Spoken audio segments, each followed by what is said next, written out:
Quem já encontrou, diga amém. Amém. Guarda o teu pé quando entrares na casa de Deus. Inclina-te mais a ouvir do que oferecer sacrifícios de todo, pois não sabem que fazem mal. Não te precipites com a tua boca, nem o teu coração se apresse a pronunciar palavras alguma diante de Deus, porque Deus está nos céus. Tu estás sobre a terra, pelo que sejam poucas tuas palavras. Porque dá muita ocupação nos sonhos e a voz toda da multidão das palavras. Quando a Deus fizeres algum voto, não tardes em cumpri-lo, porque não se agrada de todos o que votares pagam. Melhor é que não votes, do que votes e não pagues. Não consista que a tua boca, não consista que a tua boca faça pecar tua carne, diga diante do anjo que foi ele, por que razão se iraria Deus contra a tua voz, de sorte que destruísse a obra das tuas mãos? Porque como na multidão dos sonhos a vaidade, assim também as muitas palavras, mas tu teme a Deus. Vamos orar. Com os olhos fechados. Senhor Deus, obrigado por esta palavra, Senhor. Fala conosco nessa noite, nos dê entendimento, a clareza na administração desta palavra, Senhor. Cada coração aqui seja tocado por Ti de uma forma especial, Senhor. É o que eu te peço e te agradeço, em nome de Jesus. Amém e graças a Deus. Vamos aplaudir ao Senhor da vida.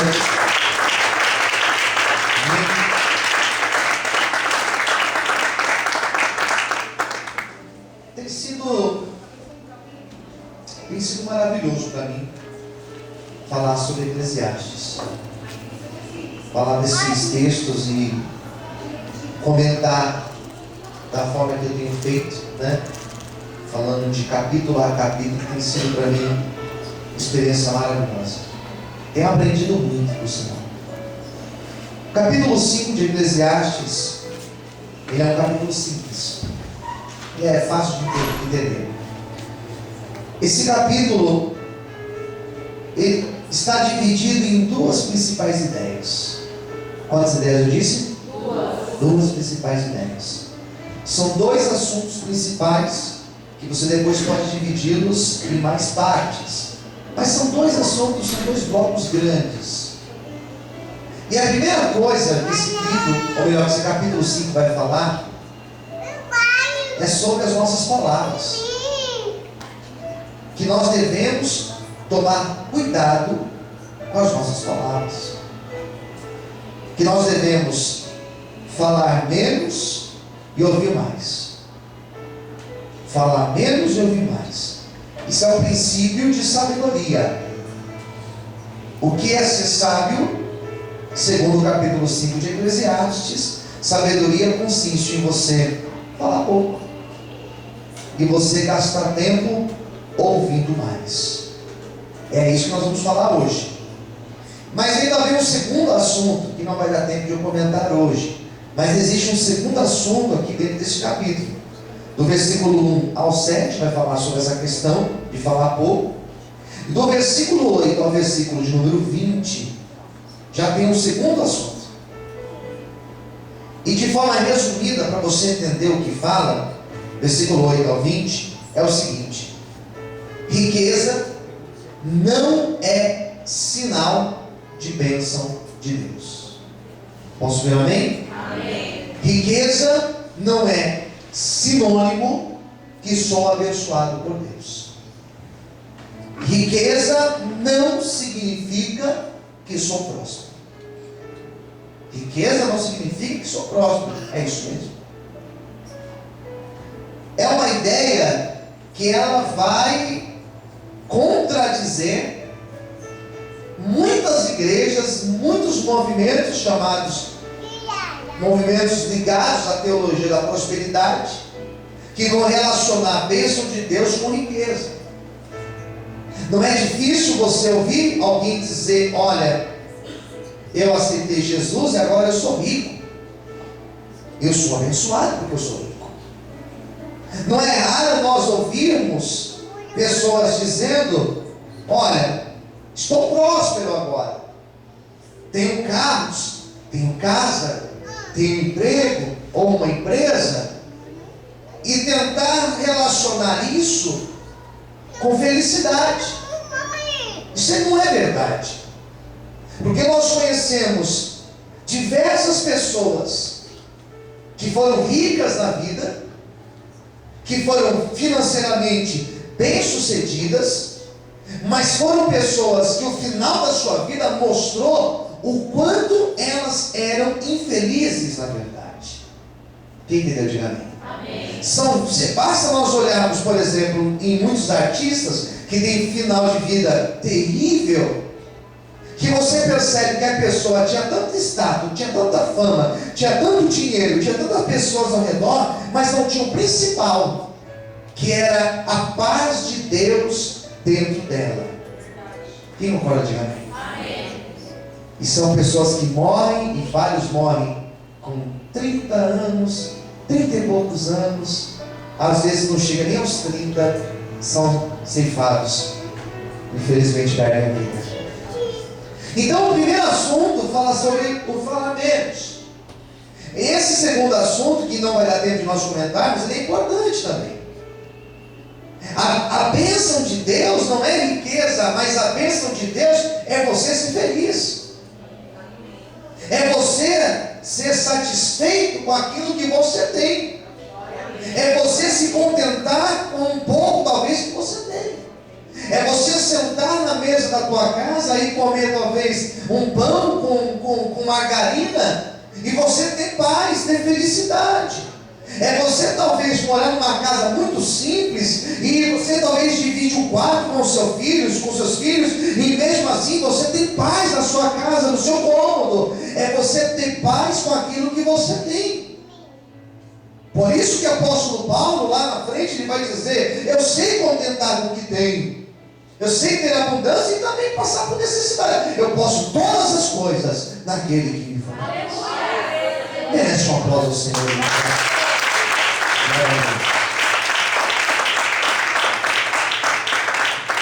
E vamos falar do primeiro assunto. Vamos falar sobre essa primeira parte do texto. A primeira parte fala sobre o silêncio. O versículo 1 vai falar sobre uma reverência muito grande quando você entra na presença de Deus. Eu gostaria que muito mais pessoas ouvissem o que eu vou falar agora, mas glória a Deus porque você está aqui. Amém. Guarda o teu pé quando entrares na casa de Deus. Você pode repetir isso para quem está do teu lado? Diga para essa pessoa: guarde o teu pé quando você entrar na casa de Deus. Isso aqui fala de uma reverência tão grande, tão grande. Isso mostra que quando nós estamos na presença de Deus, como um momento agora, que toda reverência é pouca, todo respeito é pouco. Quando você entra daquela porta para dentro, você não está entrando numa reunião social, você não está entrando numa padaria, você não está entrando dentro de uma churrascaria. Quando você passa daquela porta para dentro, você está entrando na presença de Deus. Ainda que seja um lugar simples, ainda que seja uma congregação, uma casa de oração simples, nós estamos aqui reunidos com o propósito de orar a Deus. E Deus, ele se faz presente onde 2 ou 3 pessoas se reunirem no nome dele. Quem acredita que Deus está aqui? Você pode glorificar então a Ele? Se você crê que Deus está aqui. Por isso, quando você entra na casa de Deus, quando você for aplaudir, aplauda o melhor, porque é para Deus. Você tem que ver Deus aqui. Por isso que aquelas palavras que Jesus falou para Tomé: bem-aventurados são aqueles que não viram, mas eles creram. Aplauso ao melhor. O meu louvor tem que ser o melhor. A minha atenção com a palavra, ela tem que ser total. Eu percebo às vezes pessoas, eu estou aqui de cima, eu tenho uma visão privilegiada, a gente consegue enxergar tudo, né? Às vezes eu percebo que tem pessoas que ficam extremamente distraídas durante o culto, durante o louvor, durante a oração, durante a palavra.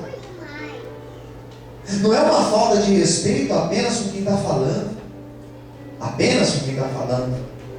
mas é uma falta de temor a Deus. Quem concorda comigo já? Tem coisa pior do que você sentar para conversar com alguém e a pessoa ficar com o celular na mão, você fala, tentando falar com ela, e ela com o celular na mão? Não tem nada pior. Agora imagine Deus falando com você e você aqui no celular, falando com outras pessoas. As outras pessoas são mais importantes do que Deus? Não deve. Estou dando um exemplo.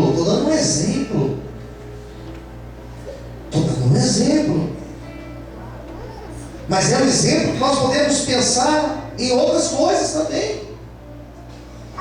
Às vezes nós damos pouco crédito à palavra.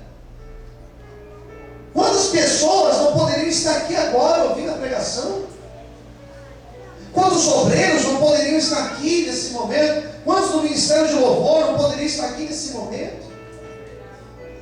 Quantos de nós não poderíamos estar aqui hoje? Eu sei que alguns nesse exato momento estão nas suas escolas, nas suas faculdades, nos seus trabalhos. Eu sei, eu entendo perfeitamente. Mas eu sei também que muitos poderiam estar aqui. E sei também que estar aqui não significa que está ouvindo a palavra. Quem concorda comigo? Diga amém. Está aqui não significa que está aqui de verdade. Às vezes está aqui, mas está distraído. Está aqui, mas não está. Está só o corpo. Está só o físico da pessoa aqui dentro. Então, guarde o teu pé quando entrar na casa de Deus. Ele vai falar um pouquinho mais ainda. Eu estou só no primeiro, hein? Inclina mais a ouvir do que oferecer sacrifícios de tolos, pois não sabem o mal que fazem, ou fazem mal. Então, o que o texto está dizendo? Que nós devemos ouvir mais. Fala assim para quem estiver perto de você: aprenda a ouvir mais. Sabe o que é você ouvir? É você exercitar a contemplação. Tem coisa melhor do que você contemplar? Você parar e você observar. Você aprende observando. Não é verdade? Eu aprendi a tocar instrumentos. Eu toco alguns instrumentos. E eu aprendi a maioria deles observando, olhando, vendo, prestando atenção. Eu sou uma pessoa que prego praticamente todos os dias. Quase todos os dias eu prego. Tinha uma época que eu pregava 2 vezes por dia, quando nós tínhamos lá outro prédio. Aqui eu prego praticamente só 1 vez por dia, e nem todos os dias, então, mas sempre estou pregando. Eu falo muito. Só falo? Não, eu ouço. Eu ouço praticamente 2 pregações por dia. Sabe disso? Vou para a aula de manhã, ouvindo uma pregação. Volto da aula de manhã, ouvindo a segunda pregação. É o meu momento. Quem está entendendo já vem? Estou ouvindo. Estou aprendendo. Sendo na aula, eu não estou ali dando aula. Estou ali aprendendo. Sabe qual é o problema de muitas pessoas? Elas querem falar muito. E às vezes a pessoa, ela quer falar porque ela se acha a dona da verdade. O texto está dizendo, claro, ouça mais. Quando você vier para o culto, preste atenção naquilo que você está ouvindo. Se as pessoas praticassem 20%, quantos por cento eu disse? 20. Apenas 20 do que é ensinado de cima do altar, pode ter certeza que muitas pessoas viveriam uma vida maravilhosa. Só 20%? Só 20%. Tem mais. Se em muitos casamentos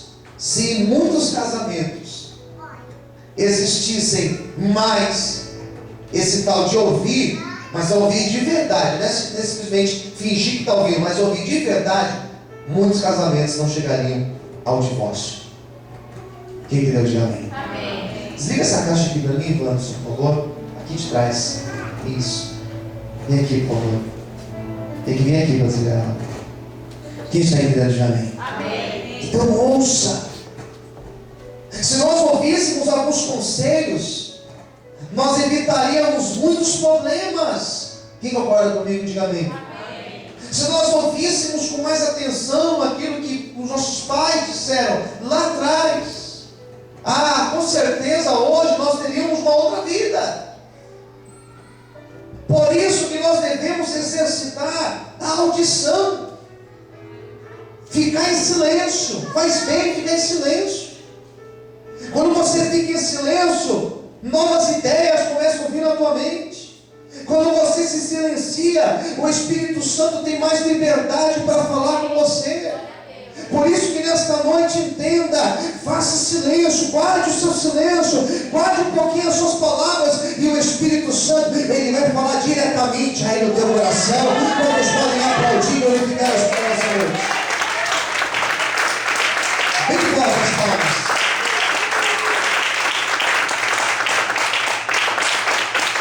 Posso dar amém? Qual que é a primeira lição então? Ficar em silêncio. Tem a segunda lição, parecida com a primeira, só que parecido não é igual. É parecido, mas não é igual.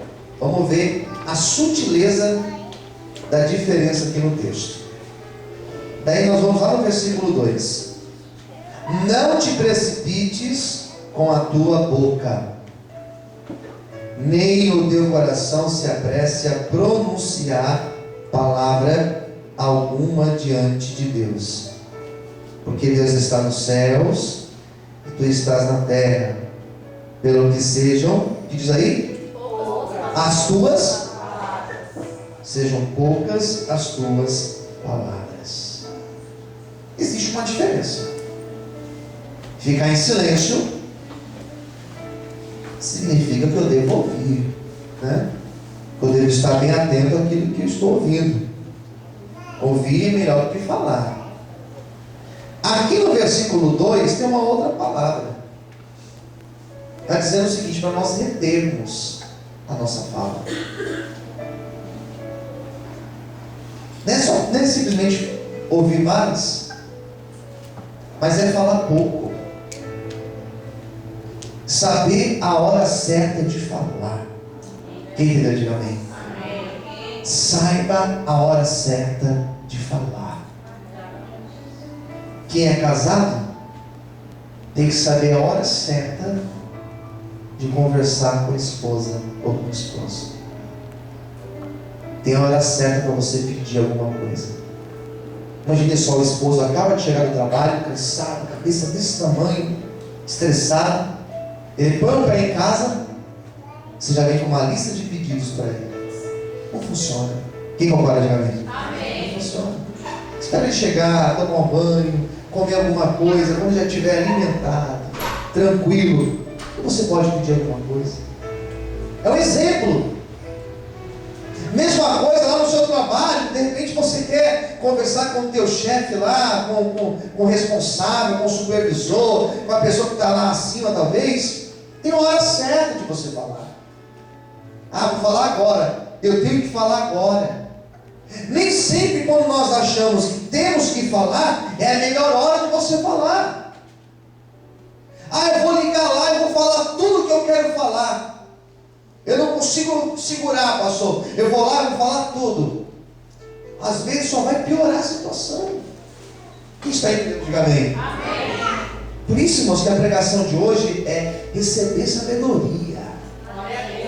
Isso é sabedoria. Você sabe a hora certa de você falar.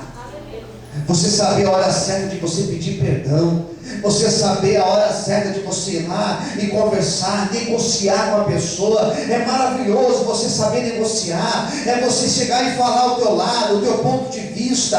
Por isso que nessa noite Deus está dizendo para mim e para você: segure as tuas palavras, porque quando eu me calo, acima de tudo, quando nós nos calamos, Deus fala por nós e Ele nos justifica. Amém? Será que você pode aplaudir o Senhor essa noite? Aleluia!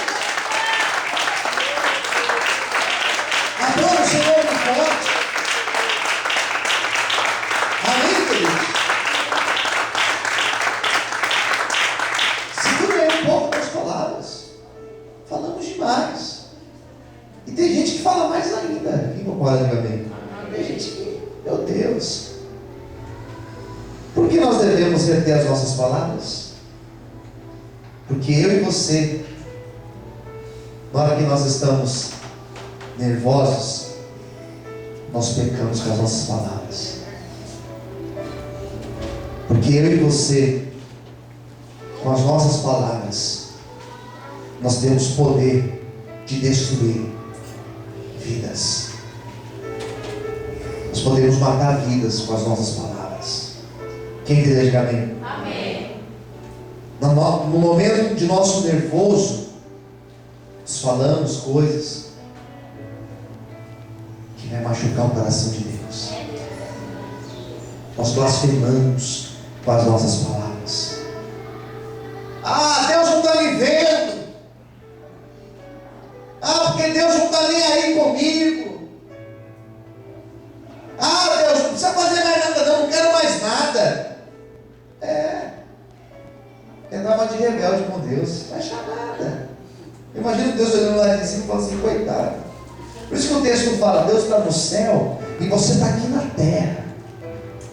Sabe o que significa isso? Deus está lá em cima e Ele está enxergando todas as coisas.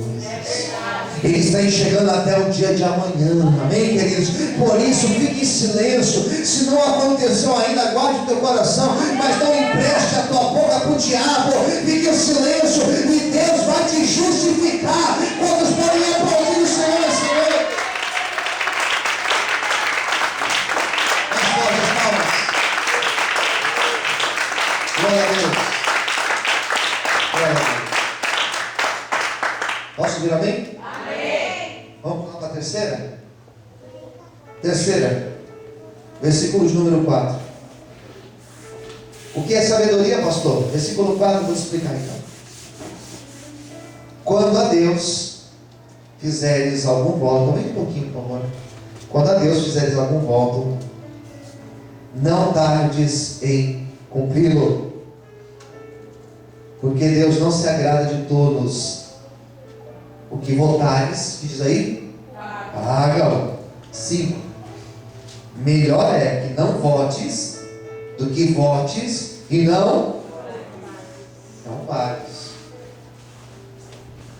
Sabe o que significa isso?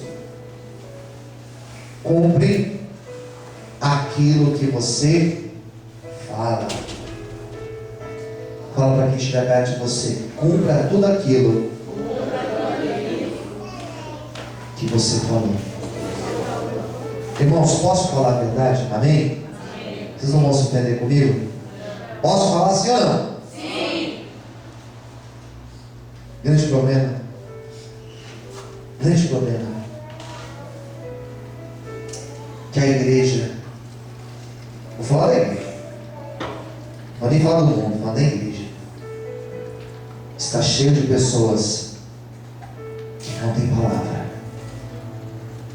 Fala e não cumpre. Compra e não paga. Promete e não cumpre.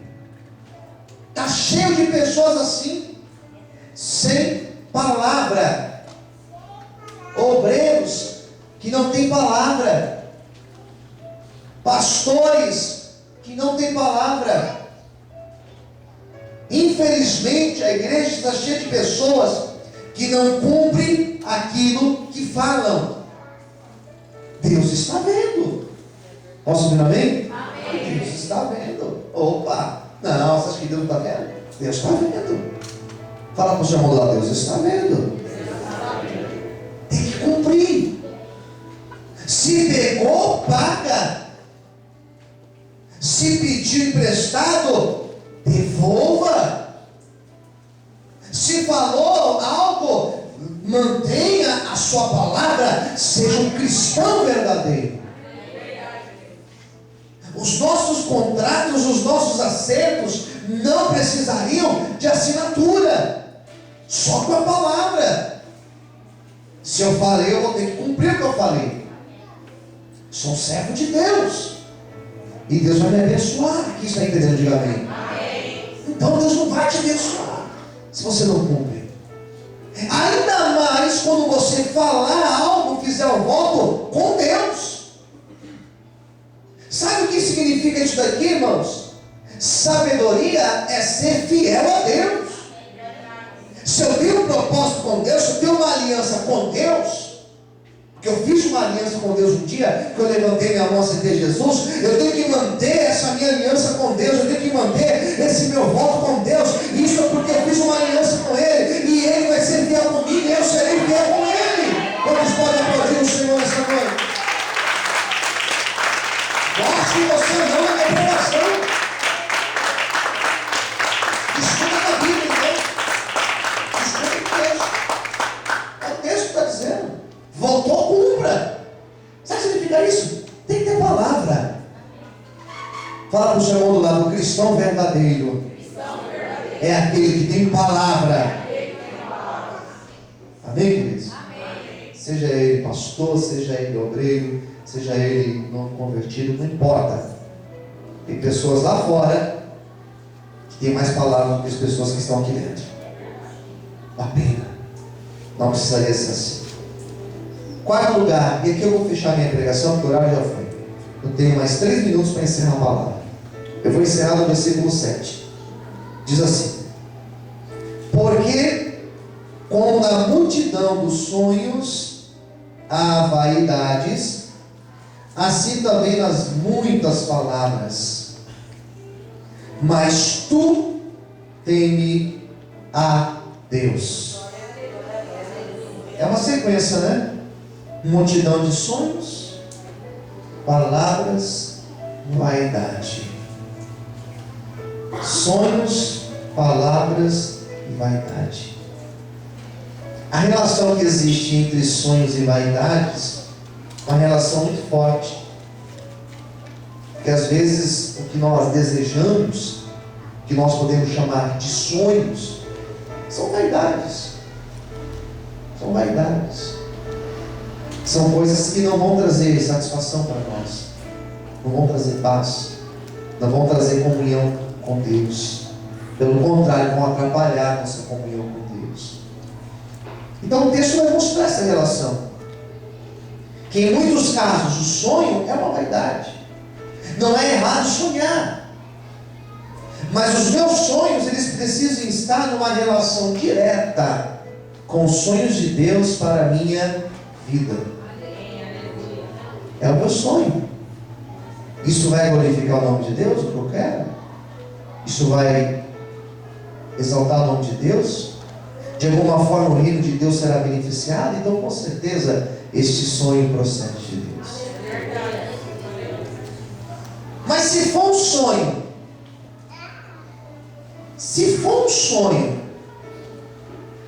que ninguém pode saber, porque se souberem, vai envergonhar o nome de Deus. Se for um sonho que talvez o teu casamento vai por água abaixo se acontecer. Se for um sonho que vem para destruir vidas, este sonho não é de Deus. E encerra o versículo 7 dizendo a seguinte frase. Encerra da seguinte forma: mas tu teme a Deus. Sabedoria é temer ao Senhor. Repita comigo assim: sabedoria é temer a Deus. Amém, queridos? E temer a Deus é o saber que Deus está me vendo às 24 horas do dia. Sabedoria é eu saber que Deus conhece o meu coração aqui dentro, por dentro. Sabedoria é eu saber que antes de eu abrir a minha boca para orar, Deus conhece as intenções lá dentro do meu coração. Sabedoria é eu entender que antes de qualquer coisa, existe um Deus no céu que contempla tudo. Ainda que minha mãe não veja, meu pai não veja, a minha esposa, o esposo não veja, ainda que o amigo não está vendo, Deus está vendo e eu não posso fazer, porque isso desagrada a Deus. Sabedoria é eu compreender todas essas coisas. Quantos podem aplaudir e glorificar o Senhor essa noite? Aleluia! Mais forte os palmas. Amém, queridos? Então, para encerrar, sabedoria é temer a Deus. Vamos então fazer um resumo. Primeira coisa que eu falei: sabedoria é ouvir mais. O que é sabedoria? Primeira coisa? Ouvir mais alto. O que é? Ouvir mais. Ter respeito por entrar na casa de Deus, guardar os pés. 2. O que é sabedoria? Falar menos. E não só falar menos, mas é falar nas horas certas. Perfeito. Terceiro lugar, o que é sabedoria? É cumprir aquilo que? Então, se você falou, cumpra. Se assumiu um compromisso, cumpra. Fez um voto com Deus, cumpra. Assumiu um compromisso com alguém, cumpra. Em quarto e último lugar, sabedoria, sem dúvida, é temer a Deus. Sempre. Isso é um princípio de sabedoria para as nossas vidas. Que Deus possa te abençoar e que esta palavra continue falando no teu coração. Será que você pode aplaudir o Senhor e falar com